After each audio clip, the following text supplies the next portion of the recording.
เท่าได้บุญบาดีเป็นบ่ไปวัดก็ได้บุญบ่เครียดให้เมียบ่เครียดให้ผัวบ่ผิดกันบ้านคนมีบุญนี่สิบ่ผิดกันตัวเมียไปวัดเมียก็เฮ็ดให้ถึกเมียผู้ละคนให้ถึกแต่เขายอมผู้ใดก็ปนบ่คือมึงได้อิ่มหมอผู้ใดก็แจ้วบ่คือมึงได้อิ่มหมอแกงหน่อไม้มึงแห้งแซ่บว่าแต่เขาเซิ้นเด้ออยู่วัดมีบุญแล่นแครดไปแต่เด้อผุดเขาก็บ่ดึงให้ผัว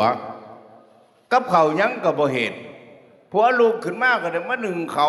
เฮ็ดให้ลูกโอ้ยจะได้จะผู้จักไปแต่เช้าเขาก็บ่ดึงเรื่องก็บ่เบิดผัวจะหายได้ลังเถื่อไปตายบ่ตะดึกตะดื่นก็ไปวัดก็ฮู้อยู่ดอกว่าไปวัดไปกูมือกูไม่ได้มันสงสัยเดี๋ยวมันมักพระหรือวิพากษ์ว่าผิดกันเลยฮะนี่เมียเหตุบ่ถือฟังไว้ผู้ใดเหตุจังสิเศร้านะปฏิบัติผัวให้ดีสักวันจะไปปฏิบัติพระยติญาณพระบ่ฮักผู้ละคนก็จอบเอาผัวพระอีกเรื่องบาด